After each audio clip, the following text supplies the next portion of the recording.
Hi guys, आज की हमारी कॉन्सेप्ट क्लास में आप सबका स्वागत है। कॉन्सेप्ट क्लास ये हमारा विशेष क्लास है।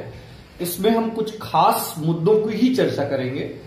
दरअसल लगभग 10 वर्षों का प्रतियोगी परीक्षाओं के क्षेत्र में जो हमारा अध्यापन अनुभव रहा, उसमें हमने अनुभव किया कि कोई भी विषय पढ़ाते हैं, जब हम जीएस में जब अपना सब्जेक्ट पढ़ाते हैं, तो आपके इन 10 सालों में बहुत से ऐसे सवाल आते रहे जो सवाल बड़े माइनर हैं तो माइनर, लेकिन हैं बड़े काम के, जहां से सवाल भी आता है और अगर वो शब्द क्लियर न रहे, वो टर्म क्लियर न रहे, तो उस विषय को समझने में भी दिक्कत होती है। तो इस कॉन्सेप्ट क्लास की जिसकी शुरुआत मैं कर रहा हूं इस क्लास से, उसमें हम ऐसे हर विषय से जुड़े छोटे छोटे कॉन्सेप्ट पर बात करेंगे, जिससे 10-5 मिनट में आपका वो कॉन्सेप्ट क्लियर हो जाए, जिसकी वजह से आप विषय में बाधा बनी रहती है। हम पहले भी बता चुके हैं, किसी भी विषय के लिए जरूरी होता है कि उस विषय का पूरा एक आइडिया हो। जिसकी भी पढ़ाई आप करने जा रहे हो उसका एक पूरा आइडिया हो, तो उससे ग्रिप में आ जाता है। माने क्या सिलेबस है, कौन कौन सी बातें इसमें पढ़ी जाती हैं, सबसे पहले ये, फिर एक आउटलाइन बना ली जाती है। मेरा जो अनुभव है, उसके बाद कुछ टर्म्स होते हैं। हर विषय में कुछ अपनी टर्मिनोलॉजी होती है, बहुत ज्यादा नहीं होती है। तो किसी विषय पर मुझे लगता है कि अगर ग्रिप करना हो, मजबूती से उस पर पकड़ बनानी हो, तो उसकी कुछ टर्मिनोलॉजी होती है, उस पर पकड़ बनानी चाहिए। तो आज के कॉन्सेप्ट क्लास में हम लोग बात करेंगे मंत्रिपरिषद, council of ministers, union cabinet, मंत्रिमंडल, राज्य मंत्री और उप मंत्री पर। बहुत बार आपका सवाल आता है कि मंत्रिपरिषद और मंत्रिमंडल में क्या अंतर है, ये राज्य मंत्री कौन होते हैं, उप मंत्री कौन होते हैं, इन सारे मंत्रियों में क्या अंतर है, इस तरह की समस्या, इस तरह के सवाल आते हैं। कई बार तो राज्य मंत्री को लेकर के लोग बहुत कंफ्यूज होते हैं। जो हमारे स्टेट में प्रांतों में मिनिस्टर्स होते हैं, उन्हीं को कई बार समझ लिया जाता है कि भाई ये राज्य मंत्री कहे जाते हैं। तो इस तरह का जो कंफ्यूजन है उसको दूर करने के लिए, इस कॉन्सेप्ट को बिल्कुल क्लियर रखने के लिए हम आज बात करेंगे मंत्रिपरिषद, मंत्रिमंडल, राज्य मंत्री, उप मंत्री। मंत्रिपरिषद को अंग्रेजी में काउंसिल ऑफ मिनिस्टर्स और मंत्रिमंडल को यूनियन कैबिनेट कहा गया है। ठीक, अब हम लोग मंत्रिपरिषद, मंत्रिमंडल को जाने, उसके पहले सबसे पहले हमें जानना होगा कुछ छोटी सी बेसिक बात है। बेसिक बात का सेंस ये है कि हम लोग जानते हैं कि हमारे यहाँ जो संविधान में व्यवस्था अपनाई गई है, वो कौन सी व्यवस्था अपनाई गई है? संसदीय शासन व्यवस्था अपनाई गई है। अगर शासन व्यवस्था की बात करें तो कौन सी शासन व्यवस्था? संसदीय शासन व्यवस्था। संसदीय शासन व्यवस्था की खास बात होती है कि जो शीर्ष कार्यपालिका होती है, जिसे हम लोग सरकार कहते हैं, उसकी खास बात यह होती है कि वो द्वैध होती है। उसका बंटवारा होता है किसमें? नाम मात्र और वास्तविक में। शक्तियां नाम मात्र और वास्तविक इन दो जगहों पर केंद्रित होती है। ठीक, संसदीय शासन व्यवस्था में नाम मात्र का प्रधान राष्ट्राध्यक्ष होता है। अगर गणतंत्र है या राजतंत्र है तो सम्राट होगा, और गणतंत्र है तो वहां राष्ट्रपति, ऐसा कुछ नाम हो सकता है, प्रेसिडेंट। हमारे यहां जो शीर्ष व्यक्ति है उसका नाम, उस पद का नाम राष्ट्रपति है। तो संसदीय शासन व्यवस्था में जो शीर्ष है, जो प्रधान व्यक्ति है, जिसके पास जो नाम मात्र की शक्ति रखता है, अर्थात उसके नाम से सारे काम होंगे, वो तो राष्ट्रपति है। लेकिन वास्तविक कार्यपालिका, एक्चुअल में सारी पावर किसके पास है? अगर देखा जाए तो वो किसके पास है? वो है मंत्रिपरिषद के पास। ठीक, मंत्री परिषद के पास। जहां यह भी लिखा है मंत्रिपरिषद, मंत्रिपरिषद का जो प्रधान होता है वो प्रधानमंत्री होता है।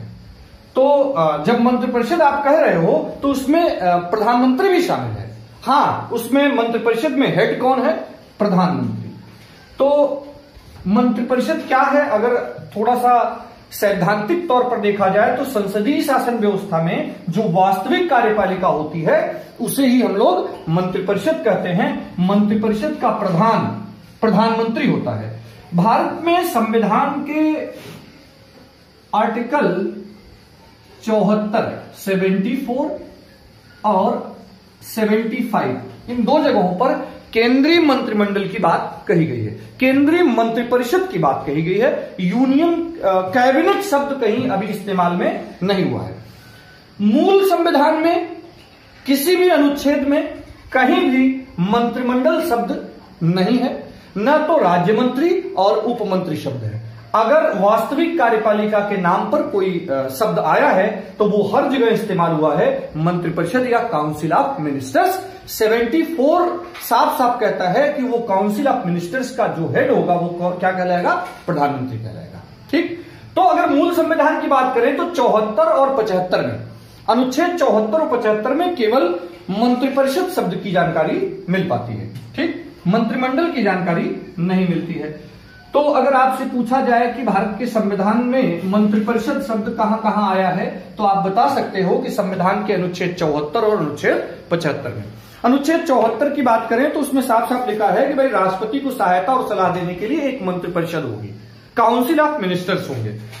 उसमें लिखा है राष्ट्रपति को सहायता और सलाह देने के लिए एक मंत्रिपरिषद होगी जिसका प्रधान प्रधानमंत्री होगा। राष्ट्रपति अपने कृत्यों का प्रयोग करने में ऐसी सलाह के अनुसार कार्य करेगा।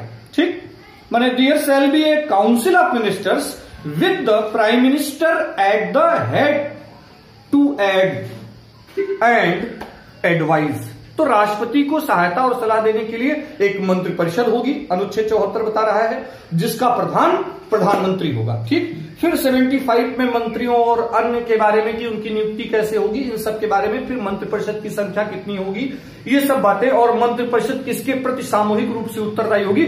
सब जगहों पर अगर देखा जाए तो केवल शब्द जो सैद्धांतिक रूप से आता है वो मंत्रिपरिषद शब्द आता है। हम लोग जानते हैं कि देश में बहुत सी, और संसदीय शासन व्यवस्था में बहुत सी बातें, बहुत से कार्य, बहुत से प्रावधान सैद्धांतिक रूप से संविधान में तो नहीं है, लेकिन संसदीय परंपरा से ली गई हैं। माने संसदीय शासन व्यवस्था में बहुत से ऐसे स्थापित परंपराएं हैं जिनके अनुसार काम चल रहा है। जैसे हम लोग देखते हैं प्रोटेम स्पीकर, आप सब जानते होंगे प्रोटेम स्पीकर के बारे में। तो प्रोटेम स्पीकर की नियुक्ति होती है, वो सब काम कराता है, जो भी उनके दायित्व हैं, लेकिन संविधान में कहीं नहीं लिखा गया है। तो संविधान में न लिखा हो तो भी बहुत से ऐसे प्रोविजन हमारे यहां चल रहे हैं। तो मित्रों मैं बता दूं, राज्य मंत्री और उप मंत्री नाम का कोई भी बात भारत के संविधान में नहीं लिखा गया है। मूल संविधान में तो मंत्रिमंडल शब्द भी नहीं था, यूनियन कैबिनेट शब्द भी नहीं था, लेकिन 44th अमेंडमेंट द्वारा, 44वें संविधान संशोधन द्वारा, 44th अमेंडमेंट द्वारा कब हुआ था, 1978 में भारत के संविधान में बहुत जगहों पर संशोधन किया गया। अनुच्छेद 352 में भी संशोधन किया गया। तो जो अनुच्छेद 352 में संशोधन किया, वहां पहली बार शब्द आया क्या, यूनियन कैबिनेट, मंत्रिमंडल शब्द। ठीक, तो अगर बात करें कि भारत के संविधान के किस अनुच्छेद में मंत्रिमंडल शब्द इस्तेमाल है, यूनियन कैबिनेट शब्द आया है, तो वो कहां आया है, अनुच्छेद 352 में। क्या मूल संविधान में मंत्रिमंडल शब्द शामिल था, नहीं शामिल था। यूनियन कैबिनेट शब्द अनुच्छेद 352 में वर्तमान में है, और ये कब आया, 44वें संविधान संशोधन अधिनियम 1978 द्वारा, और भारत के संविधान के किसी अनुच्छेद में यूनियन कैबिनेट शब्द प्रयुक्त नहीं है। ठीक, तो मूल संविधान में तो यूनियन कैबिनेट शब्द भी नहीं था। अब बात यह है कि मंत्रिपरिषद और मंत्रिमंडल में अंतर क्या है। जो यूनियन कैबिनेट अनुच्छेद 352 में यूज किया गया है, वहां भी साफ साफ लिखा है भाई वो रिकमेंडेशन, अनुच्छेद 352 में राष्ट्रपति को जो रिकमेंडेशन दी जाएगी, 44वें संविधान संशोधन में कहा गया है कि भाई यूनियन कैबिनेट के लिखित हस्ताक्षरित आदेश आएगा, तभी क्या होगा, भारत का राष्ट्रपति अनुच्छेद 352 में राष्ट्रीय आपात की उद्घोषणा कर सकता है। तो वहां साफ साफ लिखा है, यहां यूनियन कैबिनेट कौन होगा, जो मंत्रिपरिषद अनुच्छेद 75 वाले मंत्रिपरिषद से मिलकर बनेगा। तो सीधी सी बात है कि अगर अनुच्छेद 352 छोड़िए, व्यवहारिक बात छोड़ें, टेक्निकली सैद्धांतिक रूप से अगर अनुच्छेद 352 की बात लें, तो भी हम कह सकते हैं कि अनुच्छेद 352 में साफ साफ यूनियन कैबिनेट, और अनुच्छेद 352 में जहां यूनियन कैबिनेट शब्द इस्तेमाल है, उसी अनुच्छेद में आगे ब्रैकेट में यूनियन कैबिनेट कैसे बनेगा, साफ साफ लिखा है कि अनुच्छेद 75 वाले मंत्रिपरिषद से मिलकर गठित होगा। मानिए मंत्रिमंडल में कौन लोग शामिल होते हैं? मंत्रिपरिषद के लोग ही शामिल होते हैं। ठीक, तो अब अंतर क्या है ये समझ लीजिए। ये व्यवहारिक अंतर है, सैद्धांतिक तौर पर संविधान में कहीं ऐसा नहीं लिखा है। जो भारत में राष्ट्रपति को सहायता और सलाह देने के लिए अनुच्छेद 74 में एक मंत्रिपरिषद गठित होती है जिसका प्रधानमंत्री होता है। तो ये पूरा मंत्रिपरिषद गठित हो गया।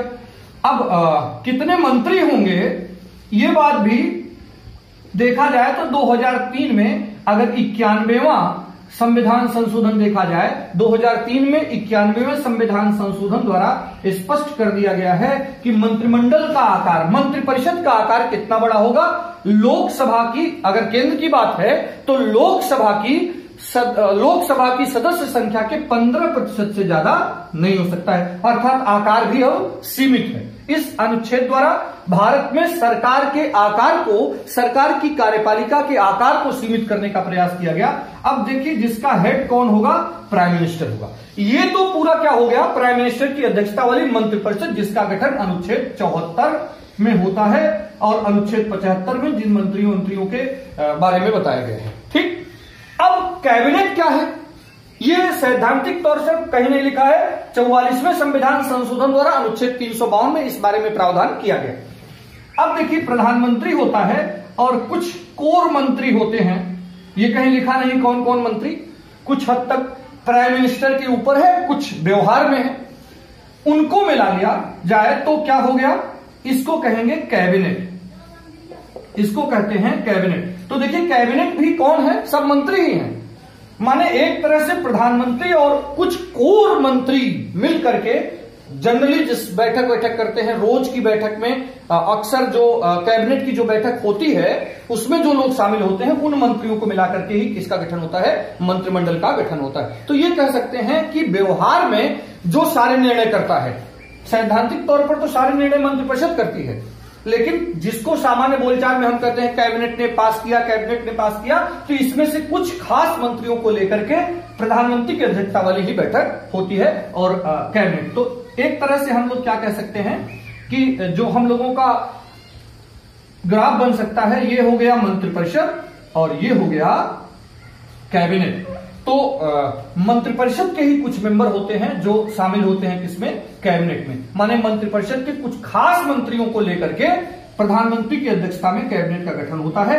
जनरली जो बैठक होती है मंत्रिपरिषद की तो कैबिनेट मंत्री ही भाग लेते हैं, पूरा मंत्रिपरिषद भाग नहीं लेता। क्योंकि मंत्रिपरिषद इतना बड़ा होता है तो एक कार्य व्यवहार को और आसान बनाने के लिए इस तरह से किया गया होगा। तो मंत्रिपरिषद के बारे में मूल संविधान में प्रावधान है और मंत्रिमंडल मूल प्रावधान नहीं था। 44वें संविधान संशोधन द्वारा जोड़ा गया यूनियन कैबिनेट। मंत्रिमंडल जिसका हम बार बार शब्द इस्तेमाल करते हैं वो मंत्रिपरिषद के ही कुछ मेंबर होते हैं प्रधानमंत्री की अध्यक्षता वाली, अर्थात वो कुछ कोर मंत्रालय होता है उन सबको मिला करके। जैसे प्रधानमंत्री तो हेड ही है, कैबिनेट में जनरली शामिल होता है वित्त मंत्री, रक्षा मंत्री, कृषि मंत्री, विदेश मंत्री, ये सब कोर मंत्रालय हैं। इन सबके बिना देश नहीं चल सकता है। तो हमेशा जब भी कैबिनेट की बैठक होती है तो इन खास, तो इन्हीं को क्या कहते हैं? तो देखिए सैद्धांतिक तौर पर कुछ नहीं है, कहा जा सकता है मंत्रिपरिषद का ही एक छोटा आकार है जिससे कार्य व्यवहार में बहुत परेशानी ना हो, जितने ढेर सारी भीड़ ना हो, इसलिए। इसके अलावा अगर मंत्रिपरिषद में बात करें तो हम कह सकते हैं कि मंत्रिपरिषद में 3 प्रकार के मंत्री होते हैं। 1, 2 हैसियत के आधार पर, व्यवहार में, सैद्धांतिक तौर पर नहीं, व्यवहार में मंत्रिपरिषद में जितने मंत्री होते हैं उनकी 3 कैटेगरीज होती है। एक तो कैबिनेट, दूसरा राज्य मंत्री और तीसरा उप मंत्री। अब उप मंत्री के बारे में भी कोई प्रावधान नहीं है, व्यवहार में है। राज्य मंत्री के बारे में भी। अब राज्य मंत्री जो है जनरली कुछ लोग यहां गलती क्या करते हैं कि जो हमारे ये सेंट्रल मिनिस्ट्री की बात हो रही है, राज्यों में हमारी सरकार काम कर रही है, वहां जो मंत्री होते हैं उनको लोग समझ लेते हैं कि मंत्री, या ये समझ लेते हैं कि ये वो केंद्रीय मंत्री हैं जो राज्यों के लिए काम करेंगे। तो ऐसा कुछ नहीं है, इन्हीं मंत्रिपरिषद में ही कैटेगरी है। राज्य मंत्रियों में एक मंत्रियों का वर्ग होता है जो स्वतंत्र प्रभार रखते हैं, है ना। तो कुछ एरिया होता है जो स्वतंत्र प्रभार के राज्य मंत्री होते हैं उनको जो जो एरिया मिला होता है अपने डिपार्टमेंट में उसमें स्वतंत्र निर्णय करने का अधिकार होता है। बाकी राज्य मंत्री, एक तरह से कहा जा सकता है कि राज्य मंत्री और उप मंत्री कैबिनेट मंत्री या मंत्रिपरिषद के जो मंत्री होते हैं उनके सहायता के लिए होते हैं। एक तरह से ऐसा होता है कि भाई इतना कार्य है तो उसमें एक सपोर्ट के लिए इन लोगों की नियुक्ति की जाती है। तो मेन तो है मंत्रिपरिषद, उसमें मंत्रियों की 3 कैटेगरी, एक कैबिनेट, राज्य मंत्री भी 2 प्रकार के, एक स्वतंत्र प्रभार और एक राज्य मंत्री और एक उप मंत्री, सबसे नीचे उप मंत्री। तो मंत्रियों के 3 कैटेगरी केंद्रीय स्तर पर, कैबिनेट, राज्य मंत्री, उप मंत्री। और राज्य मंत्री 2 प्रकार के, राज्य मंत्री और राज्य मंत्री स्वतंत्र प्रभार। ये जो राज्य मंत्री है ये केंद्रीय मंत्री ही है, इनका प्रांतीय मंत्रालय से कोई लेना देना नहीं होता है। प्रांत में अपनी विधायिका होती है, विधानसभा होती है, विधानमंडल होते हैं, वहां अपनी कार्यपालिका होती है, राज्यपाल होता है, मुख्यमंत्री और मंत्रिपरिषद होती है। वहां भी क्या होता है, अपना राज्य का कैबिनेट होता है। ठीक, तो मंत्रिपरिषद और मंत्रिमंडल में अंतर समझे रहिए, कभी परेशान न होइए। हाँ, कार्य व्यवहार में एक्चुअल पावर इस्तेमाल जो कर रहा है वो कौन, मंत्रिमंडल ही कर रहा है। ठीक, तो कॉन्स्टिट्यूशन वाले पार्ट में ही हम लोग देखते हैं कि कैबिनेट मिशन भारत आया था। तो कैबिनेट मिशन आया था माने जो संसदीय शासन व्यवस्था इंग्लैंड में भी है, तो इंग्लैंड की संसदीय शासन व्यवस्था में जो सरकार बनी, प्रधानमंत्री की अध्यक्षता में जो मंत्रिपरिषद और मंत्रिपरिषद में जो कैबिनेट बनी, उस कैबिनेट के मेंबर भारत आए रहे होंगे। ठीक, तो इस तरह से हम अपने कॉन्सेप्ट टॉक में ऐसी छोटी छोटी बातें लगातार लेते रहेंगे। इसके लिए आप बिल्कुल निश्चिंत रहें। आशा है कि आपको बात बिल्कुल समझ में आ गई होगी। अगर नहीं भी समझ में आती है तो आप कमेंट बॉक्स में अपने वैल्यूएबल कमेंट दीजिए और टेलीग्राम पर हमको ज्वाइन कर लीजिए, या तो आप हमको व्हाट्सएप पर ज्वाइन कर सकते हैं। डिस्क्रिप्शन बॉक्स में, हमारे लेक्चर के डिस्क्रिप्शन बॉक्स में सब जगह के क्या है लिंक दिए हुए हैं। तो लिंक के आधार पर आप हमको ज्वाइन करके अपने कमेंट या और भी कोई कॉन्सेप्ट आपका है तो उस कॉन्सेप्ट को आप हमें भेज सकते हैं, जिस पर हम बिल्कुल चर्चा करेंगे। ठीक, तो आज के कॉन्सेप्ट क्लास में बस इतना ही। अलग अलग क्लास में हम कॉन्सेप्ट क्लास देते रहेंगे, छोटी छोटी बातों को हम ऐसे एक्सप्लेन करते रहेंगे। आप वैल्यूएबल कमेंट्स अपने देते रहिए। हमारे चैनल को सब्सक्राइब, शेयर और लाइक करना न भूलिए। ठीक।